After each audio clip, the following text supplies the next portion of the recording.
Welcome to my kitchen stories. இன்னைக்கு நம்ம கிச்சனில் காளான் பிரியாணி எப்படி பண்ணுறதுன்னு பார்க்கலாம். குக்கரில் வெண்ணெய் போட்டுக்கலாம். ஒரு 3 ஸ்பூன் அளவு வெண்ணெய் போட்டுக்கிறேன். உங்கள்கிட்ட நெய் இருந்தால் ஊற்றிக்கோங்க. நான் நெய் இல்லாததுனால வெண்ணெய் போட்டிருக்கேன். அது உரியிடும். நம்ம இதோட கொஞ்சம் ஆயிலும் சேர்த்துக்குவோம். ஆயில் 4 ஸ்பூன் அளவு போட்டிருக்கேன். இது மசாலா பொடி அரைச்சி வச்சுருக்கேன் பிரியாணிக்கு தாளிக்கிறதுக்கு. அதில் ஒரு 1.5 ஸ்பூன் அளவு சேர்த்துருக்கேன்.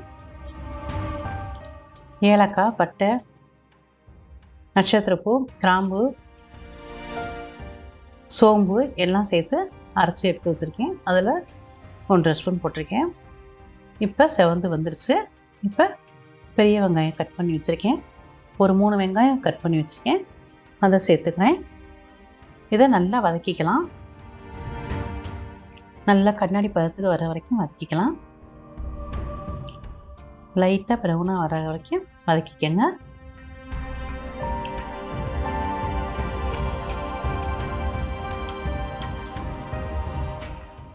நல்லா வதங்கிருச்சு. நம்ம இந்த ஸ்டேஜில் இஞ்சி பூண்டு பேஸ்ட்டை போட்டுக்கலாம். 3 ஸ்பூன் அளவு இஞ்சி பூண்டு போட்டிருக்கேன்.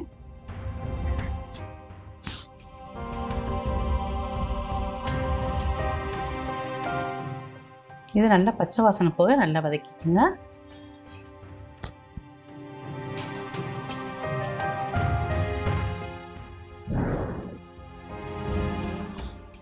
நல்லா வதங்கிருச்சு.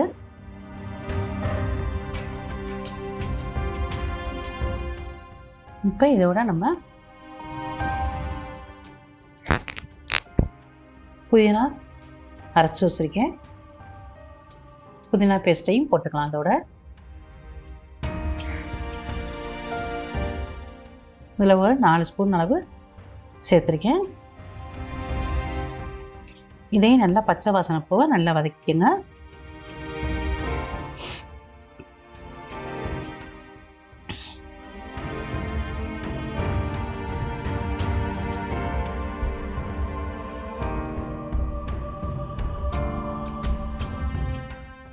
நல்லா எண்ணெய் பிரிஞ்சு வர வரைக்கும் நல்லா வதக்கிக்கங்க.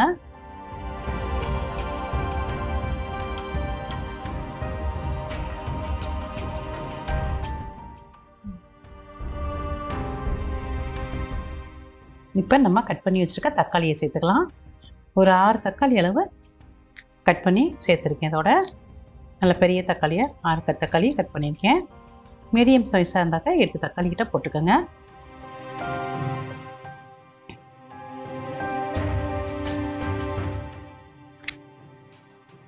இதோட கொஞ்சம் உப்பையும் சேர்த்து வதக்கிக்கலாம். ஒரு 1.5 ஸ்பூன் அளவு உப்பு சேர்க்குறேன். இப்போ பத்தலைன்னா நம்ம போட்டுக்குவோம் மறுபடியும்.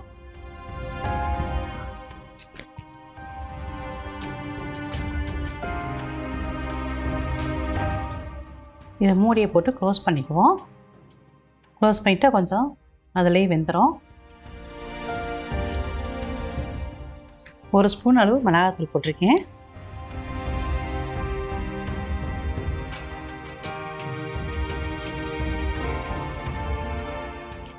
இப்போ மூடியை போட்டு க்ளோஸ் பண்ணி வச்சுருவோம்.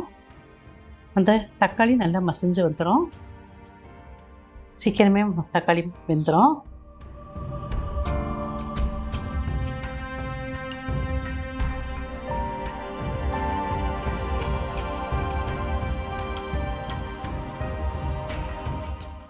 இன்னும் ஒரு 2 நிமிஷம் மூடி வைப்போம். இன்னும் கொஞ்சம் தக்காளி கரையணும்.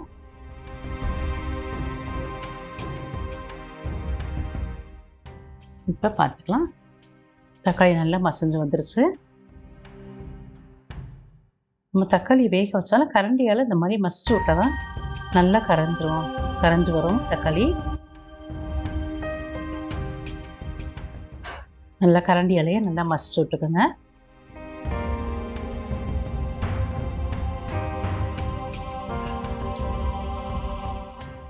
இப்போ இந்த ஸ்டேஜில் நம்ம காளானை போட்டுக்கலாம். இது 2 பாக்கெட் அளவு காளான் எடுத்து நல்லா அலசிட்டு கட் பண்ணி வச்சுருக்கேன். அதையும் சேர்த்துக்கிறேன்.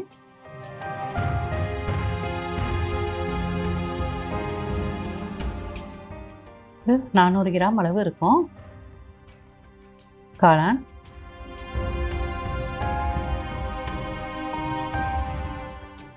இதை கொஞ்சம் மூடி வச்சிருவோம், வேகட்டும், காளான் வேகட்டும். அடிக்கடி ஓப்பன் பண்ணி கிளறி விட்டுக்கோங்க, இல்லாட்டி அடி பிடிச்சிரும். ஒரு தடவை கிண்டி விட்டுக்கலாம். இன்னும் கொஞ்சம் வேகட்டும், மூடி வைப்போம்.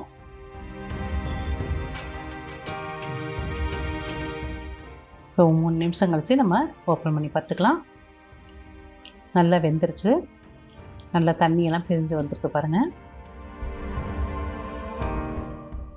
நம்ம இந்த உலக்கில் தான் 3/4 உலக்கு அரிசி எடுத்துருக்கேன். இதிலே நம்ம தேங்காய் பால் அரைச்சி எடுத்து வச்சுருக்கேன், அதில் ஊற்றிக்கிறேன். ஒரு 1.25 உலக்கு அளவு தேங்காய் பால் ஊற்றிக்கலாம். ஏன்னா காளான் வெந்து தண்ணி பிரிஞ்சு வந்திருக்கு, அந்த தண்ணியும் இருக்குது. நம்ம 3/4 உலக்கு தான் அரிசி போட்டிருக்கேன், அதுக்கு 1.25 உலக்கு தண்ணி ஊற்றினா போதும்.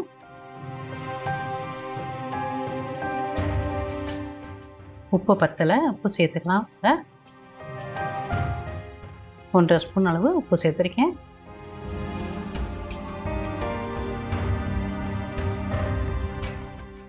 இதை க்ளோஸ் பண்ணி வச்சுருவோம். கொதி வந்தோடனே நம்ம அரிசியை சேர்த்துக்கலாம். இது டேஸ்ட்டு மட்டன் பிரியாணி மாதிரியே இருக்கும், நீங்கள் எதுவும் செஞ்சு பாருங்கள். இப்போ அரிசியை போட்டுக்கலாம். இது 1/2 மணி நேரம் அலசிட்டு 1/2 மணி நேரம் ஊற வச்சு எடுத்து வச்சுருந்தேன். தண்ணியை வடிச்சிட்டு இதோட சேர்த்துக்கலாம்.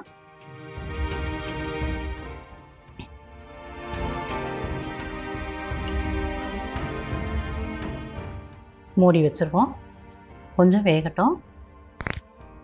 மூடி வச்சுட்டு ரொம்ப நேரம் கழித்து திறந்து பார்க்கக்கூடாது, அடிக்கடி ஓப்பன் பண்ணி இடையில கிண்டி விட்டுக்கணும், இல்லாட்டி அடி பிடிச்சிடும்.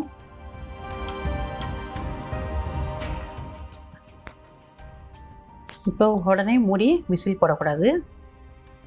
கொஞ்ச நேரம் இந்த மாதிரி ஓப்பன் பண்ணி இடையில பார்த்துக்கிட்டு கிண்டி விட்டுக்கிட்டே இருக்கணும். லாஸ்ட்டாக 3/4 பதம் வெந்ததுக்கப்புறம், 1/2 பதத்துக்கு மேலே வெந்ததுக்கப்புறம் அப்புறம் மூடியை போட்டு நம்ம விசில் போட்டு விட்டுக்கலாம்.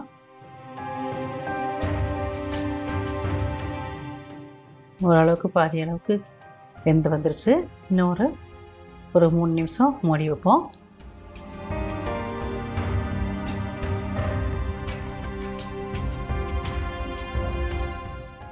நல்லா வெந்து வந்துருச்சு.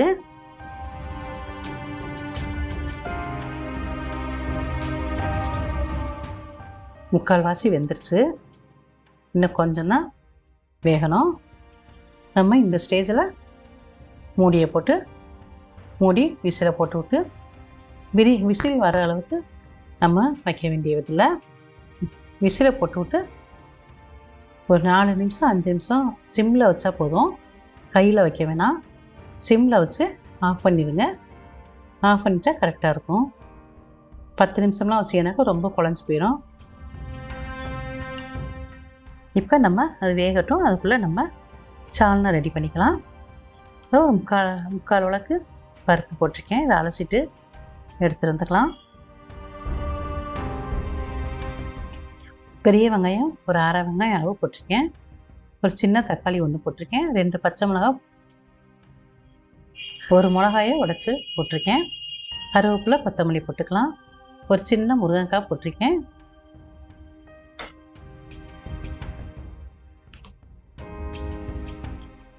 கரம் மசாலா தூள் கொஞ்சம் போட்டுக்கலாம். ஒரு 1/4 ஸ்பூன் அளவு போட்டிருக்கேன். இதோட புதினா ஒரு 1.5 ஸ்பூன் அளவு போட்டுக்கலாம்.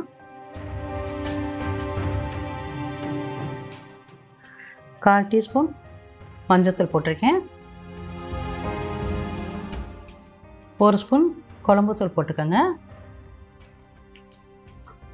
நான் குழம்புத்தூள் போட்டிருக்கேன்.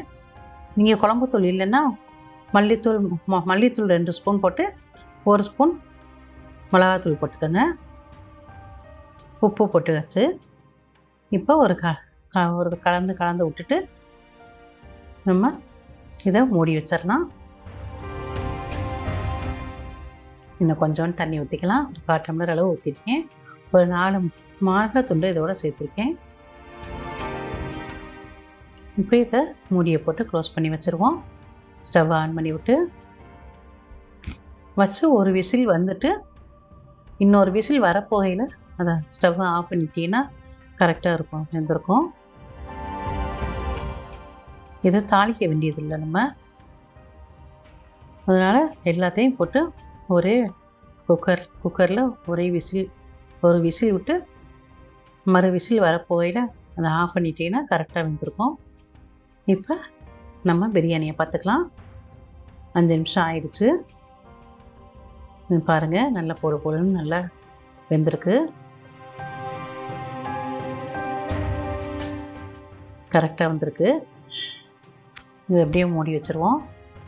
ரொம்ப கிளறக்கூடாது. இப்போ பிரியாணி செஞ்சதுக்கப்புறம் இந்த வீடியோ உங்களுக்கு பிடிச்சிருக்கும்னு நினைக்கிறேன். தொடர்ந்து என்னோடய வீடியோவை பாருங்கள், சப்ஸ்கிரைப் பண்ணுங்கள், லைக் பண்ணுங்கள்.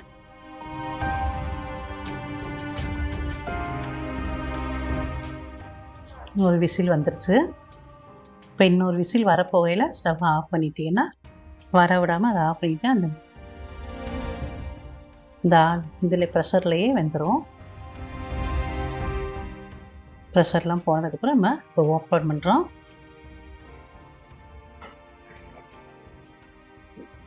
நல்லா வெந்துருச்சு எல்லாமே. நல்லா இந்த கரண்டியாலேயே நல்லா கலந்து விட்டுட்டாக்க மசிச்சு விட்டால் இந்த பருப்பெல்லாம் நல்லா கரைஞ்சிரும். நல்லா வெந்திருக்கும். அது வெந்து தான் இந்த மாதிரி முழுசாக இருக்க மாதிரி இருக்கும். கரண்டியில் கலந்து விட்டோம்னாக்கா நல்லா மைமையாகிடும். வெங்காய பச்சடி இந்த சால்னாவோட இந்த காளான் பிரியாணி சேர்த்து சாப்பிடையில டேஸ்ட்டு நல்லா சூப்பராக இருக்கும். மட்டன் பிரியாணி மாதிரியே இருக்கும். நீங்கள் செஞ்சு பார்த்துட்டு கமெண்ட் கொடுங்க. நன்றிங்க.